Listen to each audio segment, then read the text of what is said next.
Hello, good afternoon. Appreciate you coming to a non-tech discussion. Who's excited about the Biden versus Trump presidential race? Nobody. Let's start with how we got here. Mike Murphy on the far end. Yes. Legendary GOP strategist. Just ask him, he'll tell you. Who worked for Romney, McCain, Jeb, et cetera, et cetera. Lots of Republicans ran in the primaries this year, but nobody got very far. Why is Nikki Haley still in the race, and how did Trump clean everyone's clock? Well, Trump sits atop the party, for good or bad. I'm an anti-Trump Republican, so I'm not excited about it. And so he was always hanging on to 60% of the vote. And in a multi-way, that's the end. Nikki won the preseason, and now she's basically performing the most interesting dead cat bounce in the history of politics. I'm enjoying it because anything that's bad for Trump, I enjoy. It's not so good for Nikki. It is technically very hard for her to get any delegates. Now, people are telling her, particularly donor types who are kind of the most dangerous amateurs in politics, that stay in, you don't know what'll happen. You know, an extra forkful of meatloaf, it could go bad, stay in till the convention.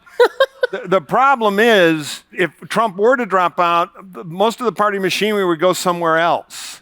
The Nikki constituency now is small due to the party and the mechanism of who's in the grassroots. So if she wants to run again, she should have gotten out 2 weeks ago, gone quiet, and reappeared after the next Trump disaster and make the case, I'm the one who told you so, let's try again, and she'd be pretty formidable. But she's spoiling that by staying in. But again, I'm glad she is, because it is providing criticism of Trump, peeling off just enough Republicans to perhaps give President Biden, who's in deep trouble politically, some of the things he'll need to survive the reelection. So, Bob, you worked for dozens of Democratic senators, members of Congress, a lot of presidential campaigns. The two nominees went down to Texas today, both to do events at the border. How do you think that issue plays? Is it going to be different than what it was in the past, which was sort of a pro-Republican issue? On the natural, it's a pro-Republican issue. And you could talk about the stagecraft of those visits today and how it went. Biden does have one advantage here. He can issue a whole series of executive orders that will implement at least a lot of what was in that compromise bill that Donald Trump killed. I love the politics we're in today. If you said this, 30 years ago, you would have been in deep trouble. You got to kill that thing because it's going to solve the problem and I won't have the issue, which is basically what he said publicly and communicated to people in Congress. The other thing about it, I would say, is we went through 2018, the caravans are coming. 2020, the caravans are coming. 2022, the caravans are coming. I think it's an important issue, very important to Trump's base, important to some swing voters, but it wasn't decisive in any of those elections. Amy, you're a master pollster working for lots of Democrats and some businesses, and this year for Adam Schiff. How come Joe Biden isn't getting the credit for the recovery of the economy the way that presidents typically do? For starters, I think, the era of presidents getting credit for things outside of their partisans is largely over. But I think the other issue is, for a lot of voters, and especially what we see with swing voters, is they disproportionately don't feel like the economy is recovering. We did this deep dive qualitative in the fall, and we asked people, how should we measure economic growth? What does a good economy means? And we heard things like, in a good economy, you can go from poverty to middle class. In a good economy, you can work one full-time job and pay the bills without working overtime or without having a second income or without going into debt. And we're nowhere near that for most voters. And so I think when politicians, this is one of the struggles Biden is having now, to talk about a recovering economy when a big chunk of voters do not feel like we are recovering. And Mike, how much do you think Biden's age plays into some of the challenges that Biden is facing? I couldn't hear you. No, enormous. I feel bad for him. When you've got something like that, it's like you're president, you wake up in the morning and the staff comes running in, Mr. President, we've cured cancer. And then they all look at you and scream, my God, you've grown antlers. So you go down to do the press conference, I've cured cancer, and the media is just like, what about the antlers? It's in the way, and what has happened to President Biden, who I am sympathetic to, but politics is a tough business, is the bad perceptions on the economy. Remember, perceptions are reality in our business.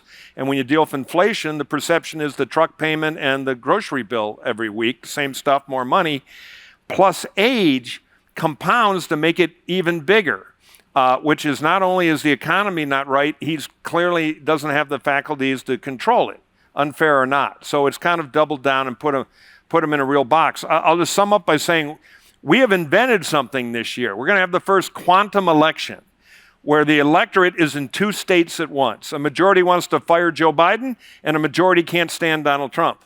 And boy, they're going to be mad when they find out it's pretty much a two-question outcome. Maybe there'll be third-party silliness, but fundamentally, they're going to be trapped in that, and they're going to have to make a choice and pick one state to be in.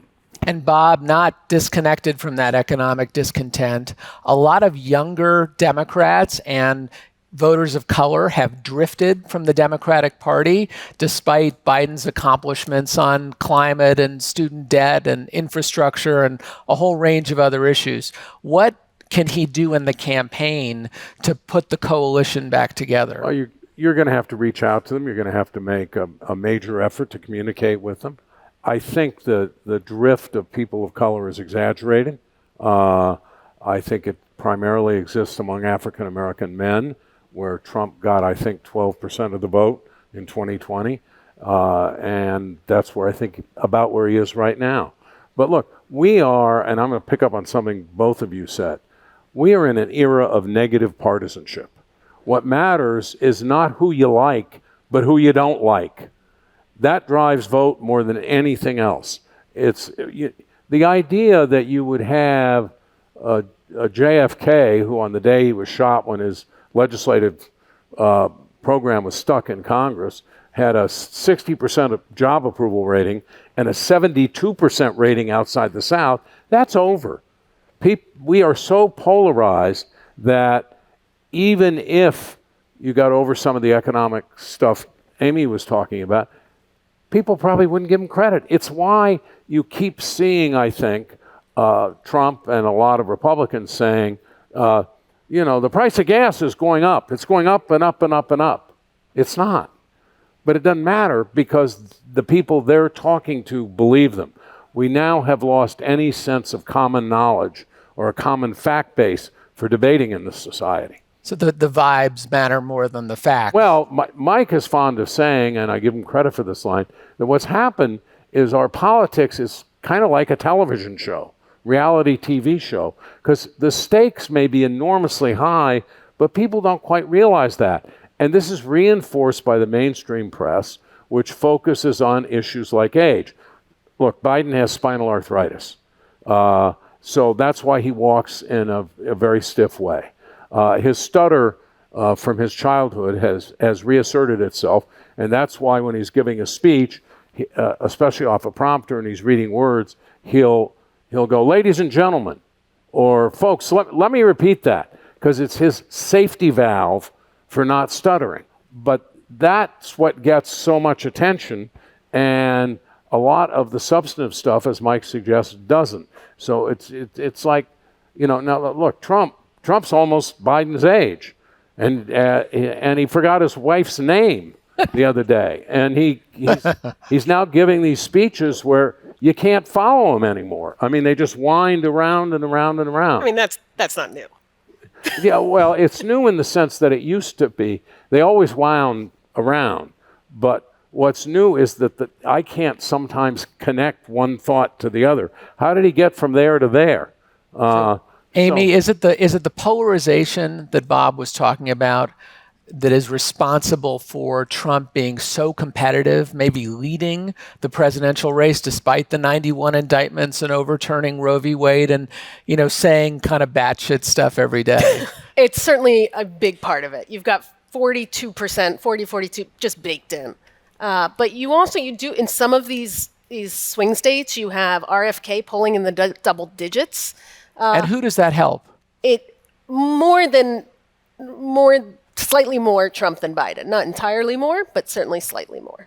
You also have the fact that, and Mike alluded to this, people have not reckoned with the fact that Biden and Trump are the guys. Like, you ask people, and 50% do not believe that.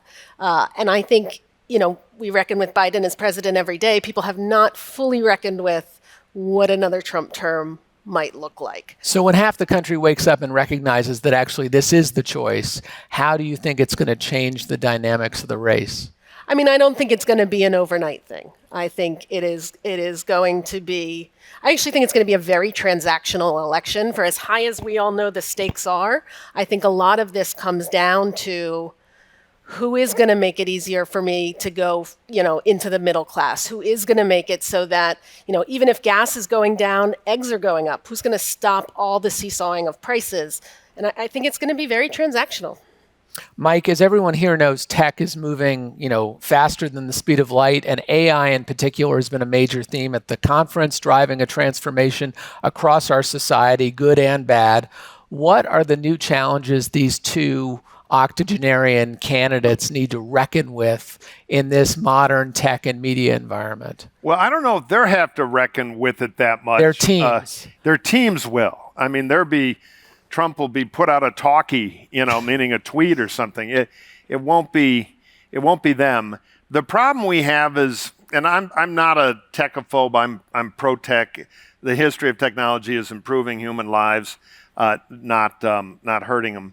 But we're biological animals, and if you it surprised me with a really good high-definition hologram of a Bengal tiger right now, my brain will be thinking, wow, they've gotten really good at those holograms, while I jump over the chair and try to get Bob in front of the tiger to buy me 5 seconds to get to the parking lot. So we're going to have deep fakes everywhere, which is a problem, because it's the political scientist George Lakoff, don't think of an elephant. You're thinking of an elephant. So you see the deep fake of 10 years ago, the grainy security footage in an elevator of Joe Biden, like, throwing a drink on his son. And that's all a complete fabricated lie. People are going to retain it subconsciously. Yeah. So we're starting to kind of hack biology here, which is very dangerous stuff. Eventually, the AI will be good at curating some of this content so people can build screens of truth and fact. But we're kind of in a transition place now. And it's going to be a wild world out there for political communications. The other problem is with digital media, you can hide a lot of stuff you can't hide on television, which is another problem. It's hard to police. So with our polarization and our new fractured media environment and people looking for affirmation rather than information, how can we police this? Because you could have a deep fake go around the world and right. Half the country will believe it and half won't. That's critical, by the way, because no matter what safeguards you build in, and even if things get better at curating this stuff, and no matter how many fact checkers you have, if you want to believe that Biden threw a drink on his son, you're going to believe it.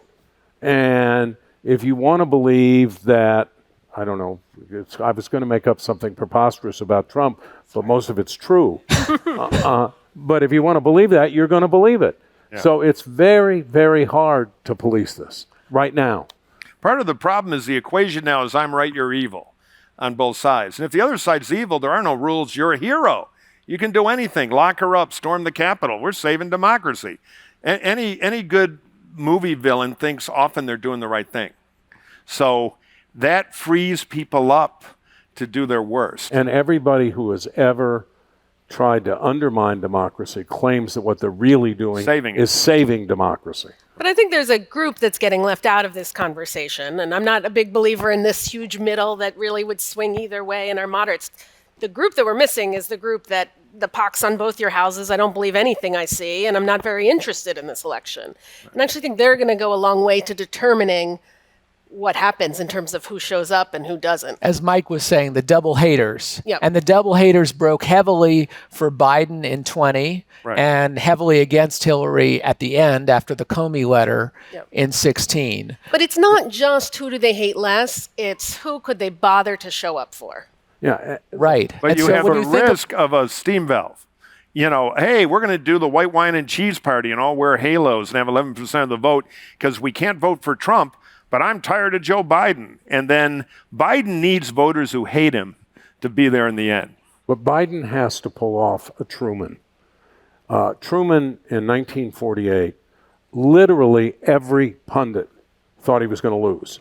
Things were so bad that they couldn't keep the train going. They ran out of money and they had to go to some wealthy guy who said, look, he's not going to win, but I'll give you, I think it was $10,000 then, so that he can keep the train going across the country on the whistle stop.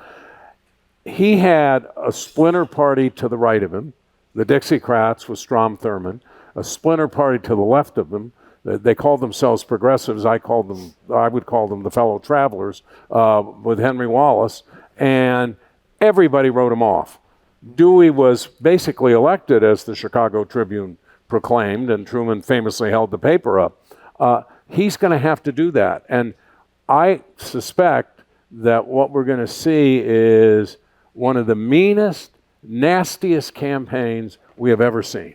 Even putting aside the deep fakes and the lies, the Biden campaign is going to take the stuff that the Heritage Foundation is now developing for Trump, like invoke the Insurrection Act on day one, send troops into American cities, round up anybody who doesn't look quite like us and put them in a camp and figure out whether they're an illegal immigrant, and don't give them much process at all before you throw them out of the country. I mean, there's going to be a drumbeat of stuff. They're going to pick the most vulnerable things in the material Heritage is working on, and you're going to hear about that. And on the other side, you're going to hear that Biden opened up the border. The truth is we had lots of problems with the border before Biden came along, and it's just going to be a dirty, nasty campaign.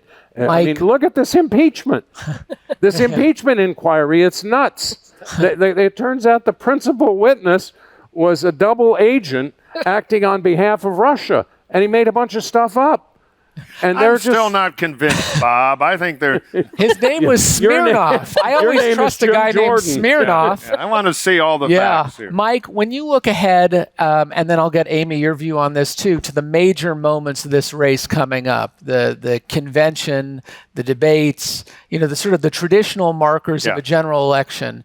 How do these candidates need to do that differently to actually break through in this new tech and media environment? Well, the big events aren't as big as they used to be, because in the digital world, when I started out, there'd be a campaign manager with a lockbox full of stamps. Now we have free stamps, which is the greatest thing in the world for kooks. It's also democratized politics a little bit. Big donors aren't as important, for good or bad. So the big events aren't as important, but they're still rallying points. So the debate, if there are debates, right now neither are acting like they like them. But I guarantee you in October, somebody's going to be winning by a little, and somebody's going to be losing. And whoever's losing is going to want to debate. So my guess is there will be a big moment there. The conventions are rapidly becoming less important. That said, there's a big speech you give, and that'll be a moment for Biden. And it'll be a little unfair. Most of the time a president has to give a speech is judged on the message, essentially.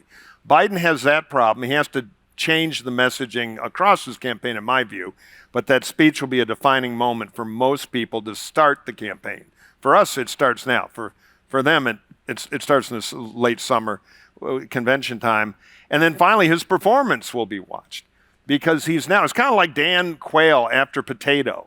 Everything he does is judged on the ruler of is he a moron or not? Because that has been set artificially. I know Dan Quayle. That's because the school kid who's spelling a potato he corrected said, my God, the vice president is a moron. Wasn't a moron. Don't make me break out the Kennedy jokes, Bob. But the bottom line is Biden's going to have kind of an unfair measurement based on his age. And they're going to have to work on that. They're also going to have to figure out how to present him. It's television. Today he was at the border. I come out of the old Reagan school, control the picture. Put Biden in a Jeep with a machine gun on it like Patton and drive around. Instead, they have him walking like Mr. Magoo. Have you seen the footage? It kills him, his own guys. So they've got to fix this stuff, or TV will be his problem, and those big events are about television. And speaking of big events and TV, he's got the State of the Union, I think, next week. Speaking of that, I do not think they should put him in a tank with a machine gun. I don't know. Go rolling through Congress, that might be very popular. Yeah. So the State of the Union, I believe, is next week. In terms of Biden's message, in terms of sort of setting the table for the election, what do you think he can say or do that would actually move the needle? At the State of the Union, I think very little, because there's just no one is tuning in at this point who does not already have A view. I will say, I disagree a little. No, I shouldn't say I disagree. Yes, there is going to be a lot of nastiness, and it is going to be a drumbeat, and it is going to be exhausting. I also think you will see from the Biden side, he needs to run some positive. Trump's issue, his strength, his weakness is that we know everything about him. And so no one's updating their priors. We're not learning new information. Biden's weakness is people still don't know that much about him. I did work in 2020 for the Super PAC. I've done work since. And one of the remarkable things we've always seen is positive does a lot more than negative. And it's such a bizarre thing for, a presidential campaign for outside groups to be running positive, but that's what they've been doing, since the beginning. And I think he has his positive message to work on. And what do you think is his greatest strength and his greatest liability? I think it does get to that idea that, on both of those cases, that people don't know as much about him as you would think for a guy who's been in office for 4 years, who's been in politics for forever. So the downside of that is if you don't know enough, you fill in the blanks with what's out there. And what's out there is, throwing cups in the elevator, is the stumbles, is the more than stumbles, and those blanks get filled in, because putting your head down and working every day, slow, occasionally steady progress, it's not exciting. It's not getting attention. But that's also a strength because he does have room to grow. Voters do have things they can learn about him. There's nothing new we're learning about Trump. And Bob, to that point, I'm going to ask you to kind of commit an unnatural act here and assess him as a political animal. What do you think is his greatest strength and his greatest liability as a candidate? His greatest, Trump? Trump. Trump's greatest liability is himself. He can't get out of the way. He wrapped up the Republican nomination, and he should have tempered his tone a bit, and instead he viciously went after Nikki Haley the other day. It was like, literally beating up a dead horse. She's gone in this race. When she withdraws, I don't know. His greatest strength is that he's got about a hardcore 40 to 43% of people, and they're not moving. It doesn't matter what he does.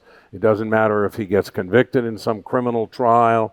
It doesn't matter if they discover, as we apparently are discovering today, that he doesn't have all that much money.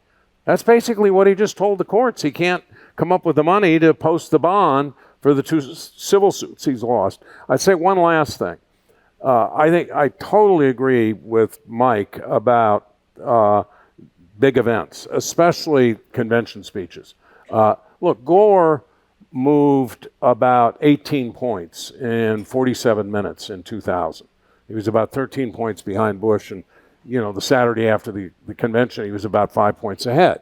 I don't think he can do that anymore. The electorate just isn't flexible in that way.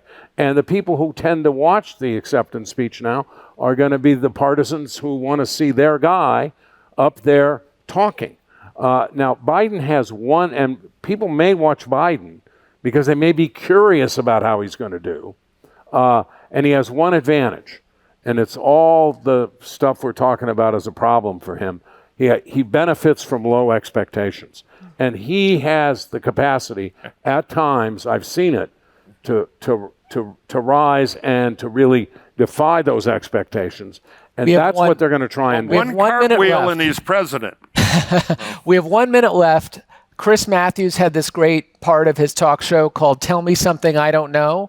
So very quickly, like 20 seconds each, tell the audience something they don't know about this year's presidential race, starting with Murphy. Oh, boy. It's really about 700,000 people in 5 states. It's all levered to that. Watch Michigan and Georgia. Win them both, you're probably president. Shrummy? I think people underestimate Biden. I think he was underestimated in 2020. I think he's underestimated now.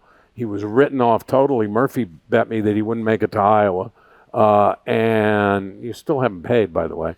And And news. they had a theory of the case, and they stuck to the theory of the case. And my former partner, Mike Donilon, is probably one of the 2 or 3 most influential people in the Biden enterprise. And they're going to stick to their theory of the case. Amy, clean us up here. I'm going to go in a totally different direction to talk about, building on Mike's though a little. Look at abortion ballots. They're in Arizona. They're probably in Arizona, in Nevada. I think like a lot of Democrats, I have given up on Florida, but there's one there too. And we have seen, like Mike said, these are small margins we're talking about. And we've seen the power of these abortion ballots to get new registrants, to get people to the polls that don't normally go in certain types of elections. And I think it could be a difference maker in some of these states. Well, thank you all very much. Thank you, Brian. Thank you.